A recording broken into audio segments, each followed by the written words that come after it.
And we're live with our 205th episode of Absolute AppSec. I'm Ken Johnson at CK Tricky on Twitter, joined by my co-host Seth Law at Seth Law on Twitter. Seth, say hi. Hey everyone, welcome back to another episode. We're excited to be back at our regular scheduled programming after being gone for a couple of weeks due to travel and life and everything else. But along those lines, we're excited that next week we will be having our first, get together happy hour at RSA, sponsored by Dry Run Security. We'll talk about that here shortly. This episode specifically, though, is sponsored by Redpoint Security, Code Security by Coders. If you need any sort of application security assessment done, code review, training, anything else, check out redpointsecurity.com for those needs. Besides that, Ken and I were at KernelCon, like I said, this last week, had a great session on secure code review. The code review signups for DEF CON should be up today or tomorrow. We've heard word. So if you are looking for practical secure code review as an opportunity to take that course in a public setting again, we will be at DEF CON training. That's the 2 days after the conference. So Monday, Tuesday after the conference wraps up on Sunday. And yeah, Ken, anything else? Any other places that we're going to be over the next week or the next couple of weeks outside of the happy hour next Monday? Yeah, so I'll be at RSA personally until about Wednesday morning. Frankly, I'm flying back. I a couple days in SF and just got too much going on to stay there too long. But then after that, I think it's like I want to say it's like May 4th, like May the 4th would be with you. That DevOps Days Austin is happening, like 4th and 5th. So I'll be in Austin at DevOps Days if you're going to be there, or if you just want to hang out, get lunch or something. Yeah, hit me up. I'm just going to be around kind of socializing with people at DevOps Days Austin and such. So sweet. Anyways, yeah, going there. It should be fun. Very busy. It's been very busy. Like there was, I traveled for a competition. Then we did, then I had to go down to Austin. Then we did KernelCon last week, which I know we're going to talk about, but man, that was a lot of fun. Then we got RSA and then DevOps Days. So it's just been a lot, but man, KernelCon was awesome. KernelCon was really cool. That was a good time. I got their shirt on. Oh, sweet. Yeah. Mine is somewhere. I got to find it again. Right. Like that's typically how it goes. It was like, we had a really good class as far as like teaching the course as well. I was really pleased with how it turned out. Even the updates that we've made to the course, like how we're focused in on more kind of the open source projects. We've introduced a lot more of that into the exercises. On one hand, it does make it a little bit more difficult for attendees, but on the flip side, it's so true to life that, it's a good teaching opportunity, right? But we did have a lot of people from the show that were there. We met Talos in person, right? And that was funny too, because he didn't announce himself. So I'm sitting there just, we're going about our thing. And I, Talos is somebody I wanted to talk to. And, then you said it. I think it was you who was like, are you Talos? I was like, oh, wait, that's awesome. So it was cool to meet Will in person. And that was dope. That was fun. So, yep. And everybody else. It was a really good group. I mean, Adam, one of the organizers of KernelCon, came and attended the course as well. I've been talking to him about getting him on the show because he works at an interesting place and has a lot of good insights, both from organizing a conference, but also from a corporate perspective, does AppSec stuff too. So I mean, there was a lot going on. KernelCon in and of itself is a good generalist conference, right? There were a few talks on code review and AppSec topics, but it does, it does run the more gamut. AppSec talks than I expected. I don't mean to interrupt. No, that did surprise me. Exactly. But that was, and that was one of the topics I wanted to bring up. It was in Slack a couple of weeks ago, and actually it was Talos that brought it up, right? Like they were at a meetup or something like that in Madison, and somebody said that, oh, it looks like application security is on the decline, right? Um, and I wonder what your thoughts were on that. Like, I know I dropped into Slack and had my own opinions, but and this was based on their like view. I don't know if it was in their organization or whatever it was, but that hey, it looked like we spent all this time talking about SQL injection, cross-site scripting. Now we have frameworks that handle that, so AppSec is in the decline. I mean, if I say that though, what is your gut reaction to that statement? Better get a new job, man. Better get a new job. I from what I gathered, because like I was busy as traveling. Kind of popped in, saw the Slack thread. I pretty much and after everybody really commented. So for me, it was kind of just reading what everybody said, and I realized like, yeah, we're all talking about different things when we talk about the term AppSec, which seems to be a pretty common thread in our Slack. Not just about that specific term, but it seems like this is another meta thing I've extrapolated from the conversations, is that we're just really shitty about like defining terms, right? So whether it's the actual term AppSec or whether it's defining terms like pen testing, white box assessments. I even saw, this is the first time I've ever seen this. I think I think it was Eric Kabitas that had said glass box maybe, which I've never heard glass box before. And then there were a couple other terms that I'd heard, but like not really that were mentioned. And what I'm saying is I've been doing this and you've been doing this a long time. There's still terms being used out there that I don't even recognize. So I guess for me anyways, it was just a lot of recognition that like we don't have the best standards, definitions, all of that. So what was your take, Seth? Yeah, I mean, this was part of the problem, right? Like, yes, like application security as we think about it from years ago, right? Like it has changed, right? The the things that we look for, the tasks that we perform. I mean, you and I talk about this all the time on when we're doing the code review training that we met, doing basically false positive analysis of a static analysis tool, right? And we just don't do those same sorts of activities. We don't look for the same vulnerabilities. Like some of them, yes, like overarching, but we don't look for the same things as we did 15 to 20 years ago. But that's as it should be, right? The industry has evolved, security has evolved, and it's a little short-sighted to say yes, it's on the decline because it's just changed, right? Like what we do on a daily basis. If anything, we're more involved in the development process, like this whole idea of shifting left, and I know I probably whatever. Like we overuse that term as well, but like. It's a little naive to think it's going away. We've specialized so much into different areas that it's now a part of doing business and part of developing software where it wasn't 15 to 20 years ago. And so we just don't have the same problems that we did.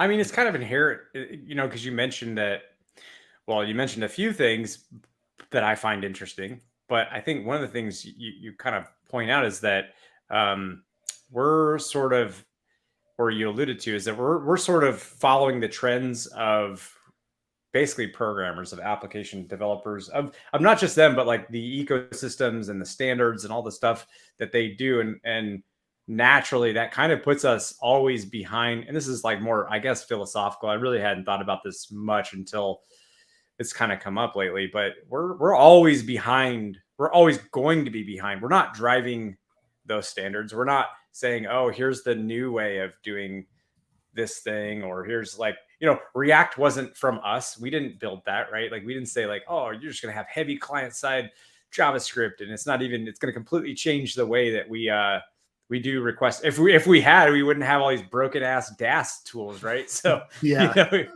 that's the thing, is we're always playing catch up to standards we're not really a part of. We're not really driving the innovation in that space. We're not doing any of that. We're kind of just like ambulance chasers in a way, and trying to catch up. True. And trying to, I don't know, be so harsh and so critical.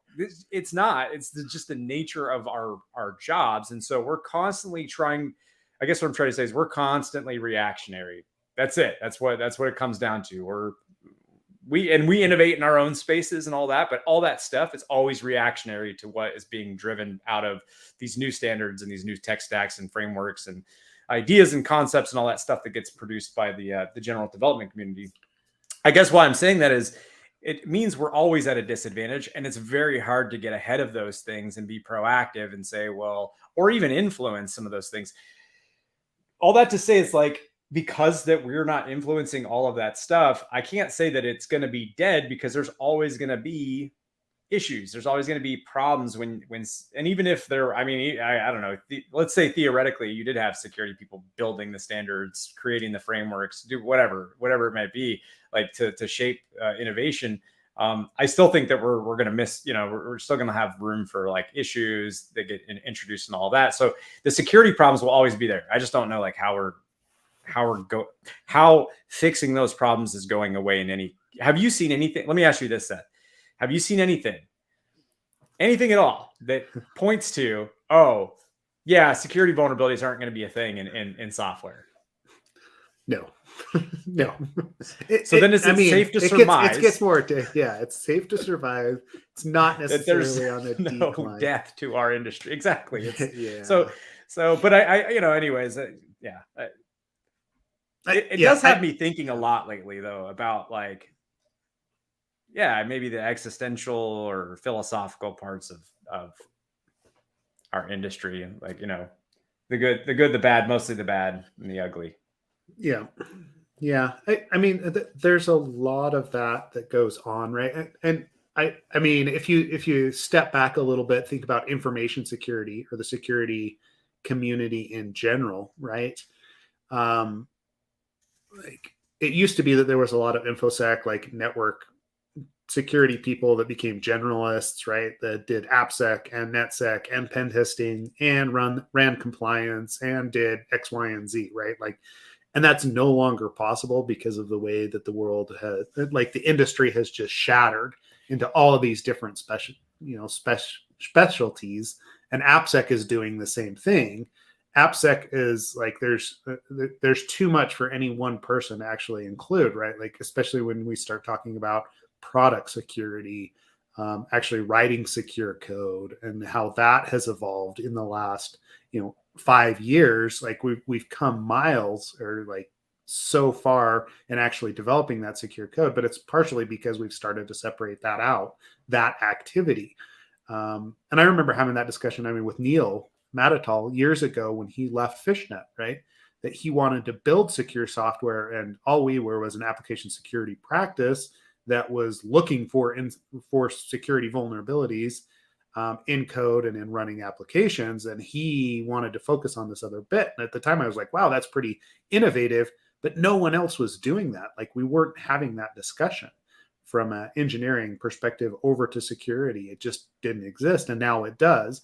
And that's what I'm saying is that we've split up the industries, or we've split up AppSec into all of these different, silos that still talk to each other. But we've got, bug bounty that's coming in, managing a bug bounty program. That can be a full-time position. We got product security, building actual security into a product. We've got security tooling that we're building into the CI/CD pipeline to discover vulnerabilities faster, like sooner in the life cycle. And then we've got new technologies that are popping up, like go become an expert in Web3 and actually finding vulnerabilities in smart contracts.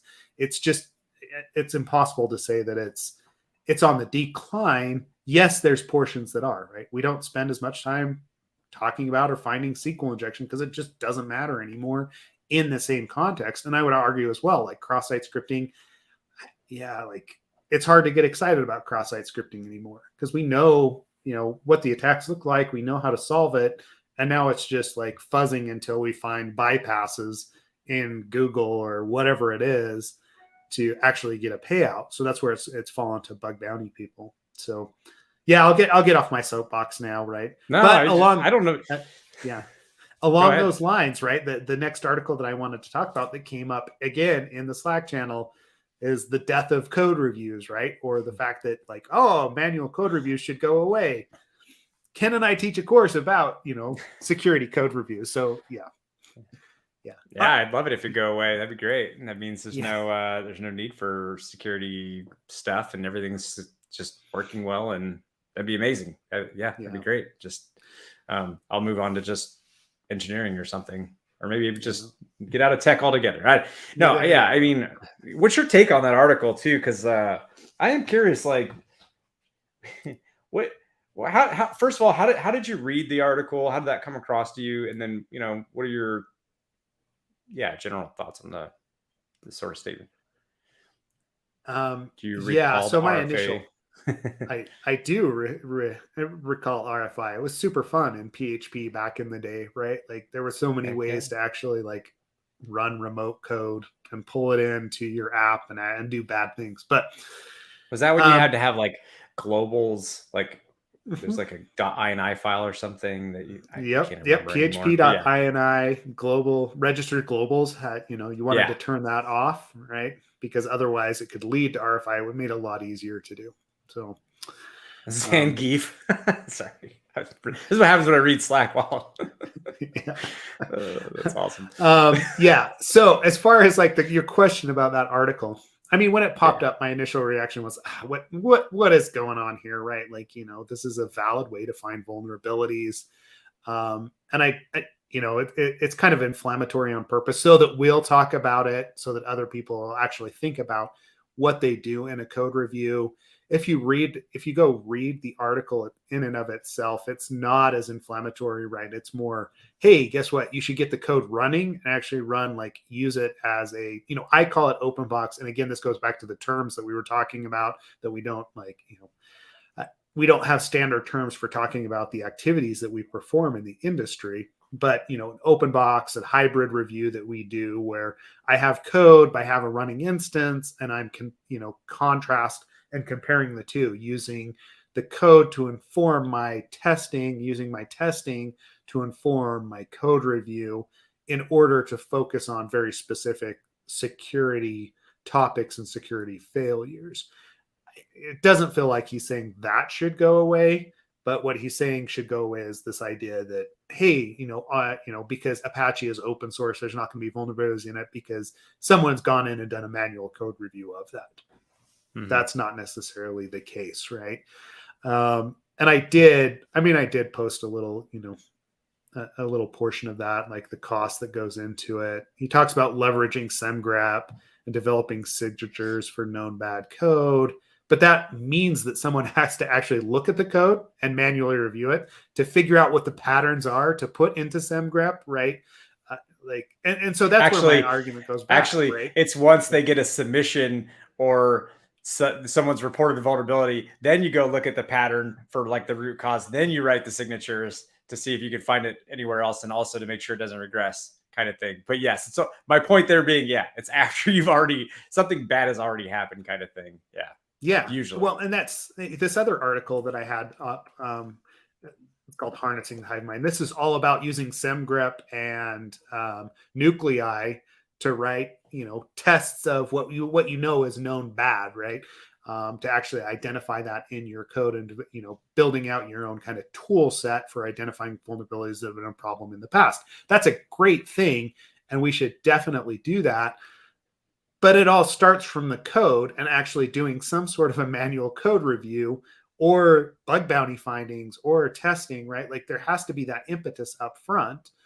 And this is, man, like we're all over the place today. And, I apologize if you're listening, right? But this also feeds into my thoughts on ChatGPT and AI recently, that, we train it based on, and this was a discussion we had at KernelCon. I can't remember who we were talking to about this, Ken. I think we talked to more than one person about this, though. So it's hard. And it might have been Talos actually, and the other guy from Include, but Nick, yes, right. But this idea that ChatGPT is trained based on code and questions and right, like you look at where it draws from to actually generate code, like Copilot, right? Somebody has to go build that code initially in order for it to pick that up and generate AI on top of that. The problem is now that the AI exists and generates that, like Stack Overflow question responses, is anyone actually going to manually go in and start typing answers, right? Provide ChatGPT with the source to be trained on. Because there's been a couple of people that are like, yeah, I no longer like submit to Stack Overflow. And I was like a top 5% submitter there last year because I just go ask ChatGPT. ChatGPT has replaced what I actually do. So where is it going to be trained for the next generation? Right? Where are those expertise going to come from?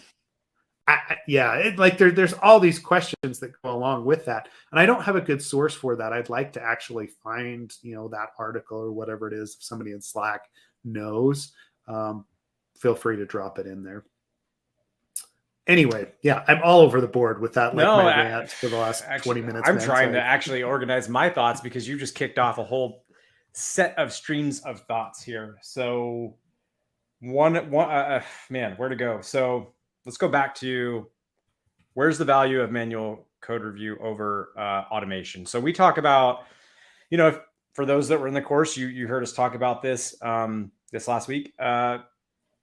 There's patterns, and this is like, not to get in the weeds on what SemGrep does, but it's building an AST tree. It's using your rules, converting that into regex, and essentially looking for patterns that match. It's pattern matching, and it's good pattern matching.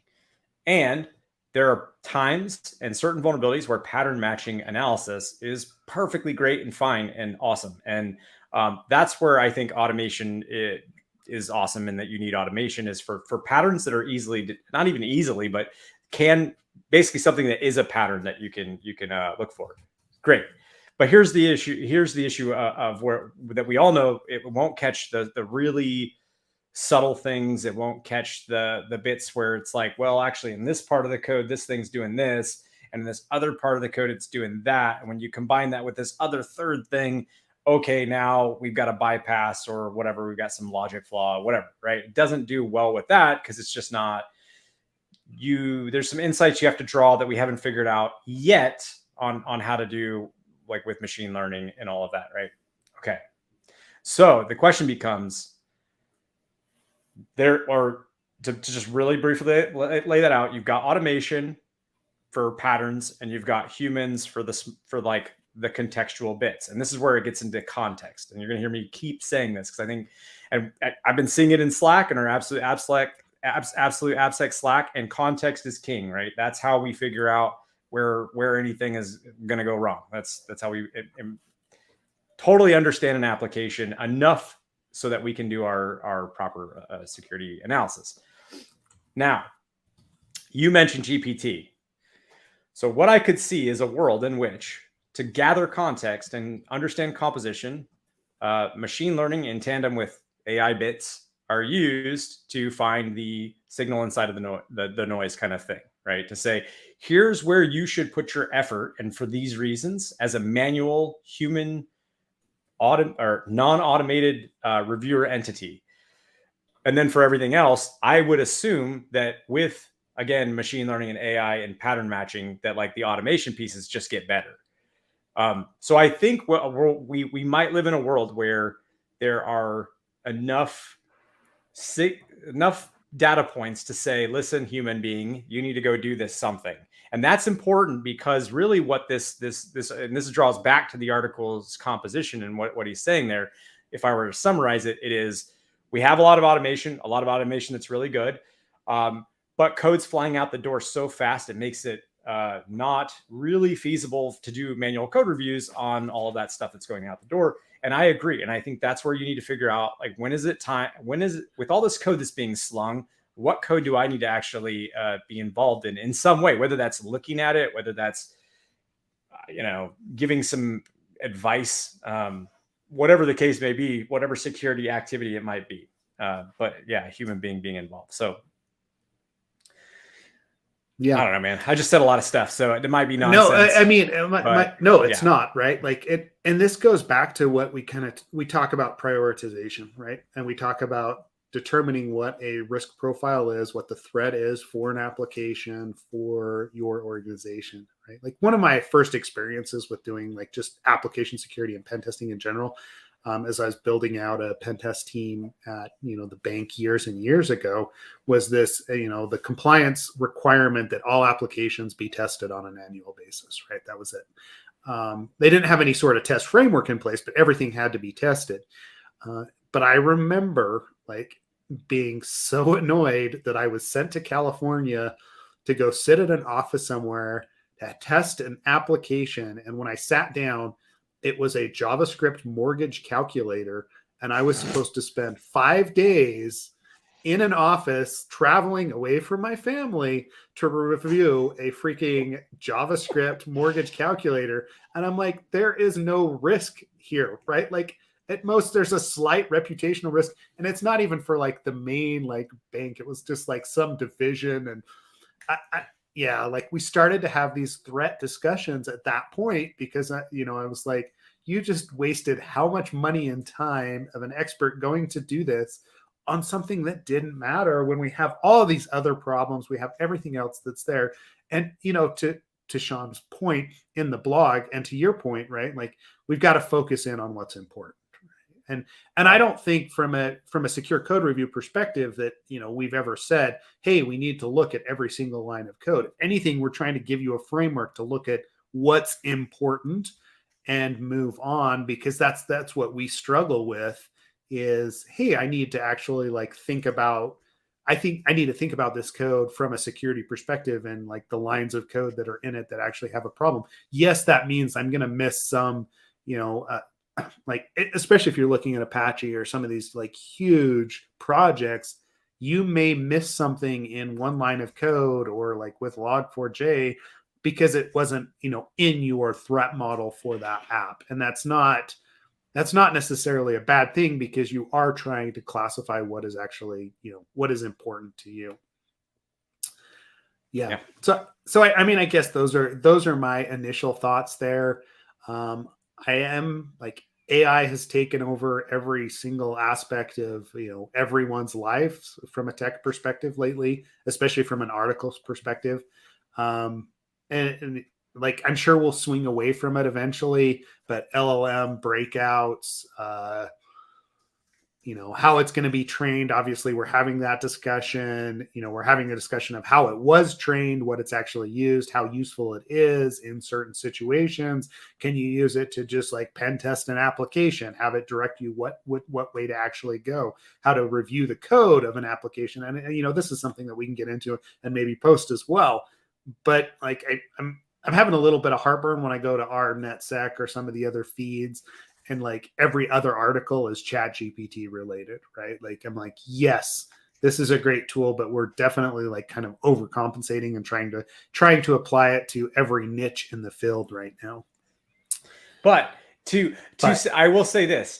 I don't blame anyone because to my point earlier, we are always behind, and let's not be behind this time. Let's actually use this like cool technology to our benefit. Is all I'm saying. So, but I get what you're saying. There's a massive hype train. It is machine learning. I know Daniel Miessler was saying, because he's been talking about it a lot, and he said that he's going to spend some time digging into machine learning. There was a CactusCon. I attended a workshop because I actually just was curious like how machine learning kind of works and how to get started myself. Literally just pure curiosity. And I attended it. I forget who gave it. If I can if we have like a moment where I can look it up during the podcast, I'll post the link, and otherwise I'll just have to find it and post it to Slack. The reason I'm saying that is this person has materials that are out there already that you can kind of follow along with, to include like templates and things like that to just sort of easily get started with Python doing some machine learning. And I would say learn it because it's not yes. Okay. I read an article that was super complex about how, it's the why am I blanking on his name? The guy who like is all over the news talking about GPT. They OpenAI CEO. I can't remember his name right now. Put out an article about how they like went from how like the difference kind of like between ChatGPT and what made GPT-4 and how like interesting those machine learning algorithms are. But having said that, I was like, man, definitely not a math expert right here. So super cool. I totally understood it. It was dumbed down enough for people like me. I can get pretty far with some basic machine learning for sure. But like, yeah, there's certain levels that, you're just like, that's not me. That's not me. But I think there's some use to it is my point. So, I mean, there definitely is. And, and you should get, trained, you should get familiarized with how it works. Yeah. With how it works, right? Like in the basics, there's going to be more that pops up there. And I would also argue, right, if you're in the AppSec space, if you're even tangential to like Web3 smart contracts, you should look at it because it's really interesting tech. But you've got to take it with a grain of salt, and then you've also got to have some sort of expertise, like being able to define where it's good and where it's not, right? Like, and that's definitely what you see as you start to ask, the AI different questions. That the articles, the content that it's trained on, you can tell is a couple years old. Some of the recommendations that come back out of it, some of them are completely wrong because, again, they are dumping Stack Overflow, and it's not always the greatest answer that they give you. But on the flip side, right, like it can be useful to start the conversation and speed things up. And I think that's what we're starting to see. Like, you generate these LLMs based on, like Copilot, for example, right? Like if it can speed you up as a human to create more and better content, more and better code, then it's going to help that process of creating, whatever application or doing whatever it is you're trying to accomplish.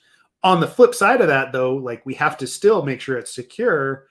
We've got to do some sort of a code review. But if Copilot is what's generating the code, and we're asking Copilot, or we're asking like the same AI if that's secure code, is it ever really going to say no, right? Like, because that's what it's been trained on, that this is a good example. And so like it's almost like we need separate models for this that have been trained on, using different aspects, using different tokens. As you get into machine learning, you'll realize pretty quickly like where those limits are, and how the models are actually built. And it's really interesting stuff. You should go out and try it, right? Because it is where the world's going. So anyway, did you 100%. Find the article there? I did not. No, sorry. I was actually looking for I was looking for Sam Altman's, and thank you, Davey Rogers, for that. Yes. Give me the name. I was actually looking for that blog post. Didn't find it. Also didn't find the machine learning one. I will find it though. Okay, I promise I'll figure it out, get it posted. Okay, so back to the original article though, about the manual code review bits. Any other thoughts there as to like what we do and the article, I guess, in general? I mean, I do find myself agreeing with him on a lot of his points, right? As far as like getting an app up and running, using code to inform testing. I mean, that's what tools do as well. They're trying to identify, interesting portions of the application or where failures happen. So yeah, it's almost like secure code review, the way that we do it, the way that we teach it, is not necessarily a manual code review in the same sense that he has represented. Yeah, he mentions like, hey, a significant vulnerability is missed in open source software, and then that being sort of almost tied to the fact that that he's seen people miss things in code reviews, and I don't think the two are the same. One's a paid for thing that's like professionals. This is pretty much, there we go. One is a it's kind of like open source. Okay, man, I'm going to contradict myself because I'm certain at some point in the past I've said, well, more eyeballs equals, a better outcome. And that's for sure true. But at the same time, I don't know that I could classify, again, an open source project where there's no attestation that, it went through X levels of software security efforts, threat modeling and design discussions and pen testing or code reviews, whatever. It's kind of hard to, right? You can't make that.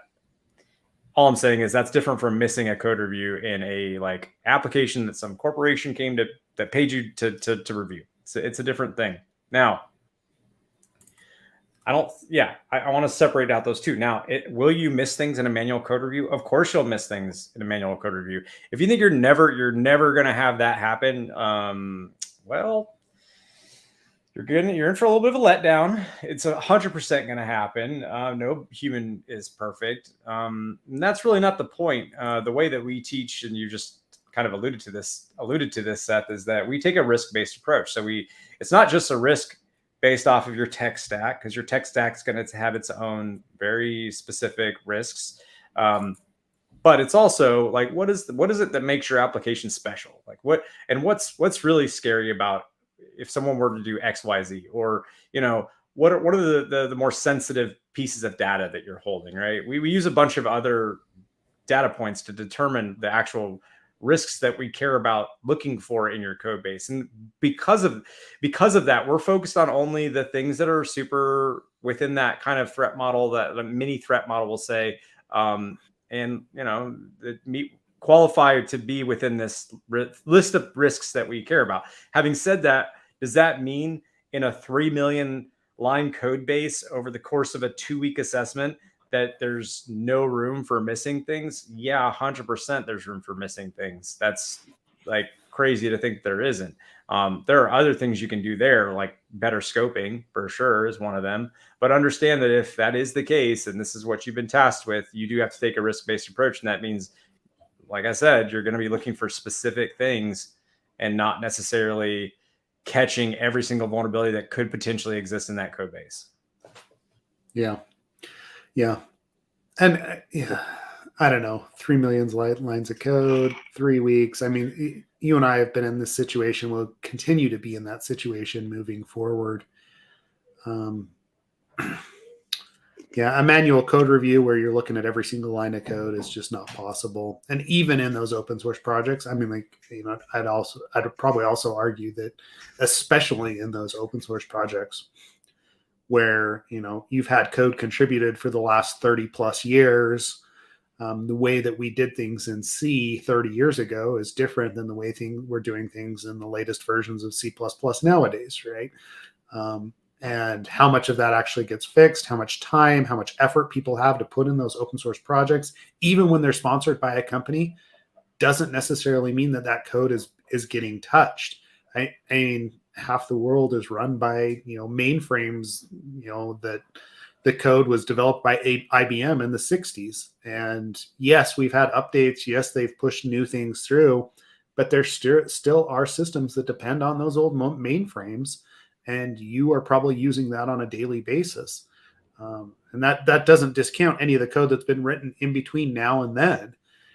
So expecting to find everything in a manual code review, expecting to find everything in a dynamic code review or a dynamic assessment. Again, it's a naive position to take. The organizations that expect complete coverage from any assessment that they do are going to be burned at some point. And that's what we're seeing is like we've had to grow up as an industry and realize that people make mistakes. And just because somebody made a mistake doesn't mean that they're not an expert in that field. It just means that, hey, they missed it because of scope, because of timeline, because of something else that happened. Let's make sure that, we learn the lesson and we move on from it. But there's going to be mistakes made. There's going to be vulnerabilities in new code. There's new stuff that's coming up. And the developers are going to create those vulnerabilities intentionally, unintentionally, however that actually happens. Or because we're layering technology upon technology and not understanding the communications between those vulnerabilities are going to exist. Edge cases will always be there. Fuzzings will always uncover stuff that we haven't seen before. New techniques for finding vulnerabilities are still going to pop up. I don't know where I'm going with this, Ken. Basically, yes, like security's not dead. Secure code review is not dead. Manual code review, like you should use it where it's appropriate, I guess is what I'm going to. Like there's no reason to not have that quiver or that arrow in your quiver, right? When you're trying to protect your application. Yeah, I don't see it going away. And, also I think there's another thing that we really, really didn't talk about, which is like, there's the compliance aspect too. You got to run your SaaS tools, got to have your pen test, your annual pen test, which ideally is, I don't know. But it's whatever's but best for your Ken, organization. what is a pen test? That's exactly. By the way, I did want to, before we get there, because this is something we need to address, is definitions. But I did want to put in, somehow I put a hyphen in there. But I put in the Twitter handle of the person that I was referring to who taught. It's NetSec Explained, or GT Klondike, Gavin Klondike. Excuse me, geez. This is very carbonated stuff. Anyways, for Gavin, he gave like an all-day workshop on, like I said, how to do machine learning for security analysts, and the content is actually, I believe, the videos are on here of how to do some of that stuff. Should have some, if not, sorry. Yeah. Okay. Yes. There's the part 1, 2, and 3 for machine learning for security analysts. So what's really neat about that, just one example would be, we went through with Python. All this is in Python. We went through and did analysis of phishing emails and breaking down phishing emails and creating heuristics that were, data points for the machine learning aspects. So I think it's really cool. I think it's really practical and useful, but also it's just a really good primer on the underlying concept around machine learning. So anyways, if you want to get a good primer on it and follow along, and he's got links to all the resources and all the stuff that you would need to get started, definitely recommend going there. Yep. But back to the terms. All right. Back to terms. How do you define terms? Yeah. I mean, I'm pretty sure the first talk that I gave, years ago, like about building an application security program, has a slide that is directly related to this, right? Like the fact that we're bad as an industry at defining a term and then sticking with that definition as we move forward. I mean, you and I love to complain about the fact that SCA, right? Just the acronym SCA that we're reusing. It used to be static code analysis. Now it's software composition analysis, right? And the same vendors that used SCA, 15 years ago are now using it in the opposite form or the other form now. And then we equate like what a machine does from static analysis, to what a human does.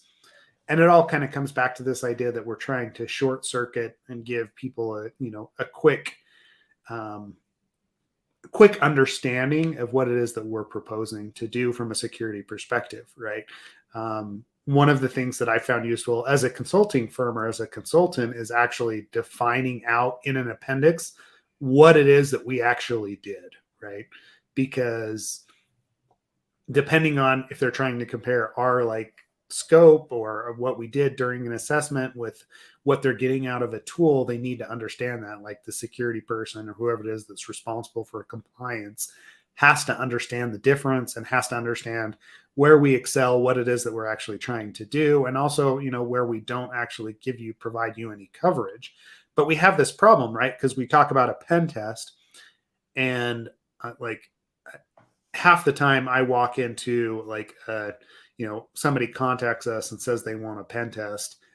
I don't know exactly what it is that we're having to have a scoping call to talk through it, because it can range from anything from a cloud assessment to a network pen test to red team activity where they want you to actually take over their domain controller to, hey, we just have this code that we need looked at, and, we're going to run a dynamic assessment with it and dynamic review of that application. But we also may want that to flip into a full red team engagement using that, right? It's just this, it's a mixed bag.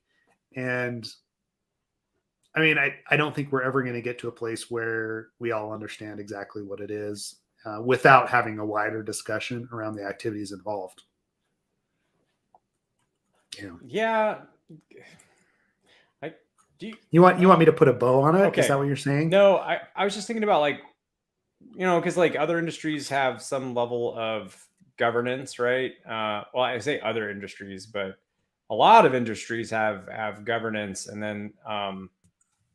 then those governing bodies, I believe, are the ones who kind of typically tend to, along with, I'm sure, academia, um, codify things, and figure out what terminology to use.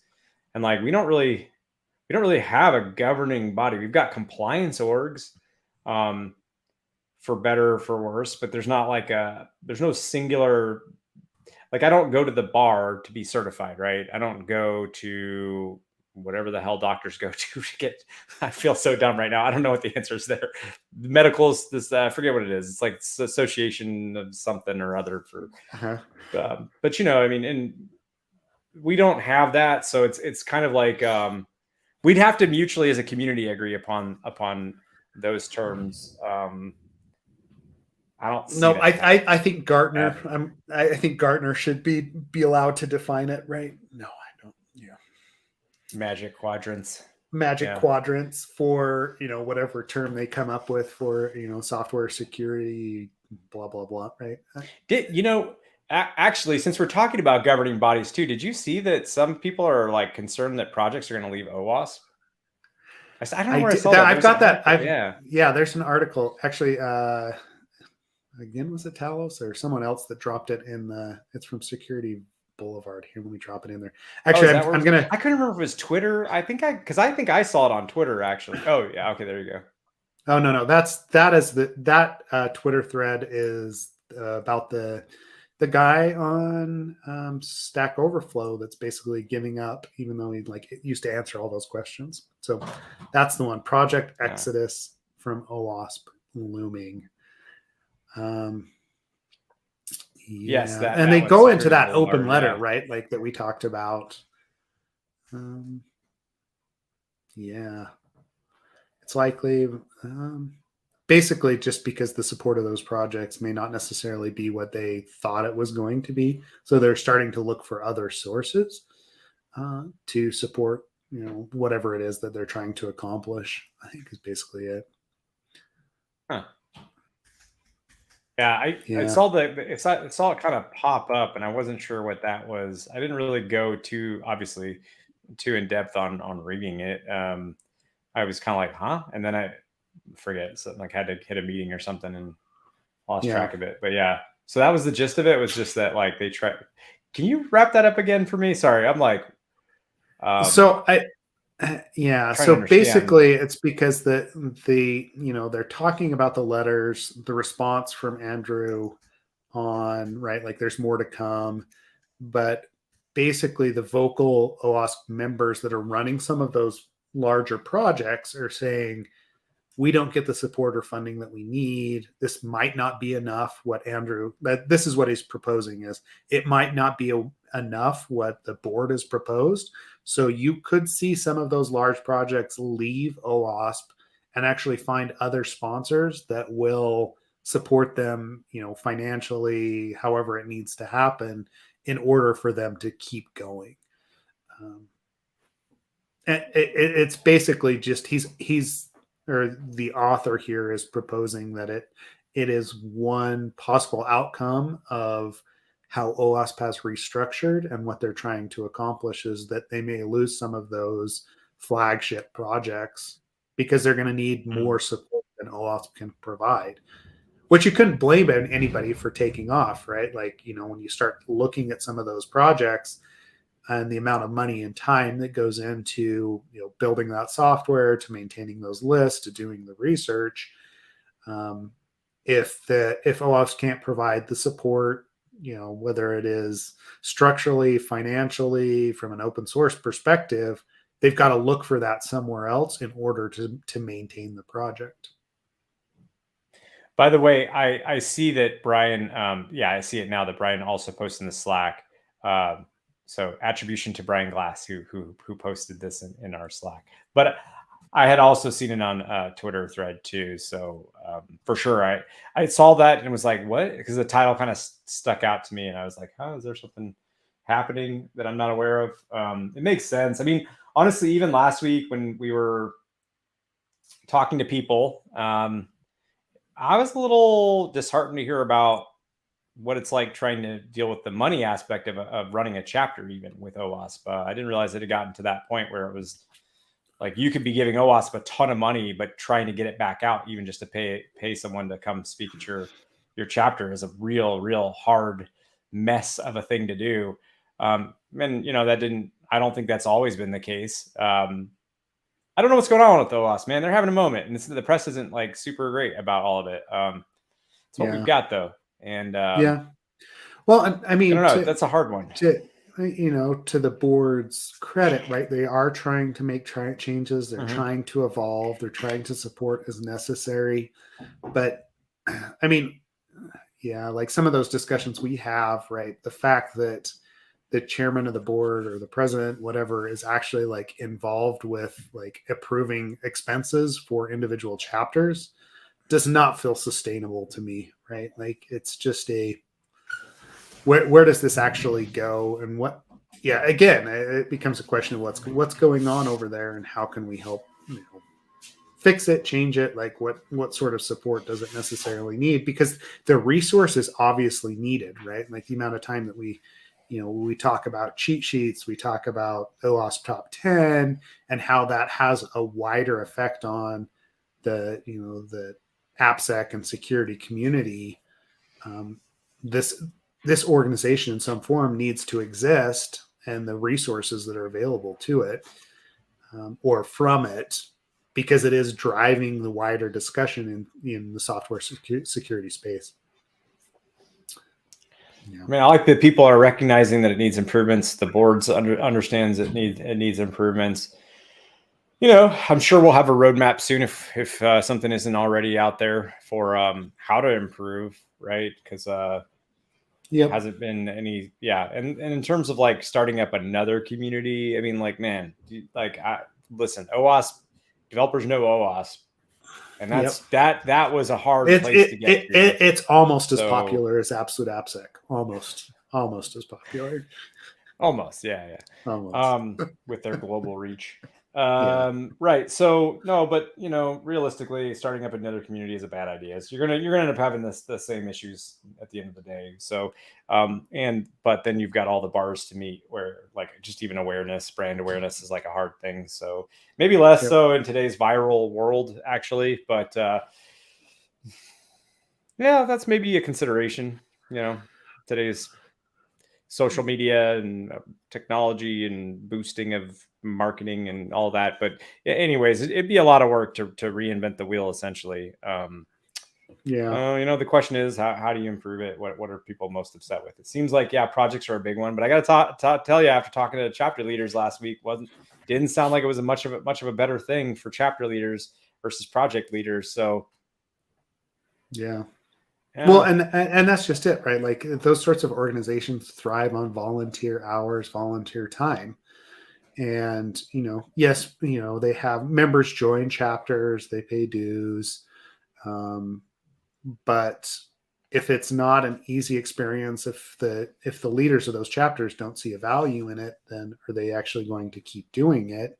Or are they going to break off and do something else, right? Like, the same thing happens like with different B-sides events that they run as B-sides and they decide to transfer away because they don't like whatever it is that B-sides is put into place as kind of guardrails, and they want to do something else with their conference, which is completely valid. But it would be sad to see like multiple chapters actually leave and without some sort of a transition to whatever new organization it is. Yeah, I don't know. I mean, I feel like we're ending this episode on kind of a downer here, right? No, there's hope. There's hope. So to recap, though, OWASP is dead. Manual code reviews are dead. AppSec, we don't even know what that is, but that might be dead. I don't know what else to go on. This was our nihilism. Everything we do is a lie. Yeah. Yes, our last episode doesn't exist anymore. It's not everything is terrible, but I think here's what I will say in a positive light. There is a lot of awareness right now that our industry, our bodies, our entities, there's lots of problems. Our tooling, all kinds of problems, right? Everybody has awareness that we're not there, and we need massive improvement, and that's a positive thing.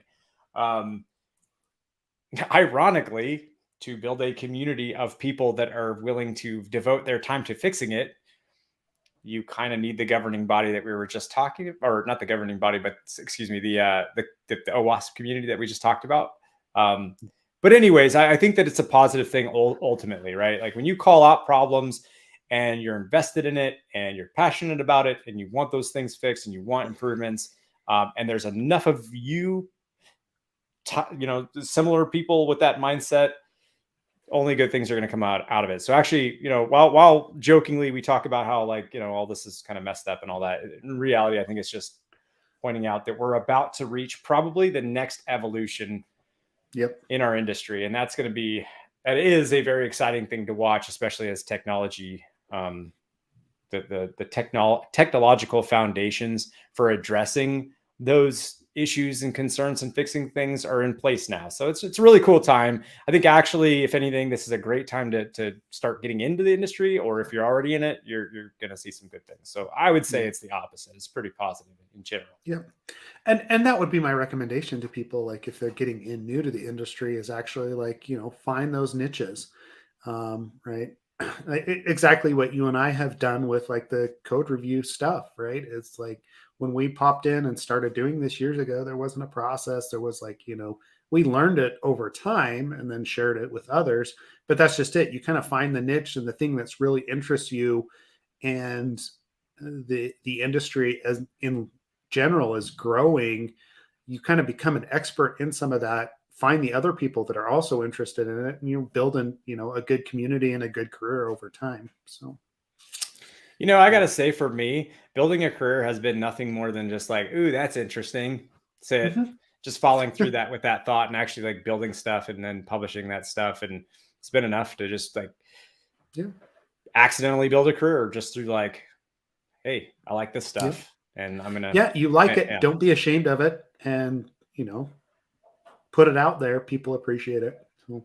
I don't talk about it too much, but honestly, like when I know I've mentioned it before, but when I started, there wasn't even an industry. Nobody was paying to do any of this. I think if you just follow, it sounds so cliche, but I will say, I think if you just follow the things that you're really interested in and you really care about, it's going to naturally lead to really positive things because you're invested in it. You're going to really enjoy doing it every day. You're going to get good at it. And I don't know. I don't think you need a plan. I think you just need to if you're interested in something, just put the effort in, even with it means at 2 a.m. you're banging your head against the wall. That's fine. That's great. That's necessary for growth. Do it. Okay. Yeah. Yep. Sweet. Well, is there anything else that you wanted to jump into and rant about today? Not really. I think it's been it's been good. I'm on hour 3 of, I was going to say I'm on hour 3 of discussions and stuff. So it's time for me to write some code and be productive again. So, okay. Well, yeah, we'll get back to it. Join us again. Actually, next week, you're going to be at RSA. I'm going to be flying back. We might need to do, shift our schedule a little bit. Sure. Just watch the YouTube channel or the Slack channel, and we'll post when we decide that next episode's going to be. If you are interested in coming on the podcast, or of someone that you would like us to talk to, please reach out. And again, this episode was sponsored by Redpoint Security. redpointsecurity.com, code security by coders. And I do want to throw this out there though. Yeah. Sorry, before we hop off. Okay. Because we're having that happy hour at RS or RSA adjacent, whatever you want to call it. But it's sponsored by Dry Run. I'm the CTO of Dry Run, right? Yep. CEO is James Wickett. In any case, why I'm mentioning this is we are we don't have unlimited seats for that happy hour. So if you're interested in attending, please just DM me on Absolute AppSec Slack, or DM Seth, however you want to do it. Or hit me up on Twitter, DM via Twitter if you're not on our Slack and don't want to be on our Slack. That's totally fair, fine, for whatever reason. but yeah, hit me up or hit Seth up, and we'll get you invited to it. Okay, that's Yep. all I wanted to add. Yeah, that's right. We didn't include a link or anything to it. If you would like to attend, contact one of us, and we'll get you a link and get you RSVP'd up for that. Sweet. All right. Well, we will see everyone next week, either in person or online during the next episode. Appreciate all the feedback, comments, and the community. So thanks everybody for listening today.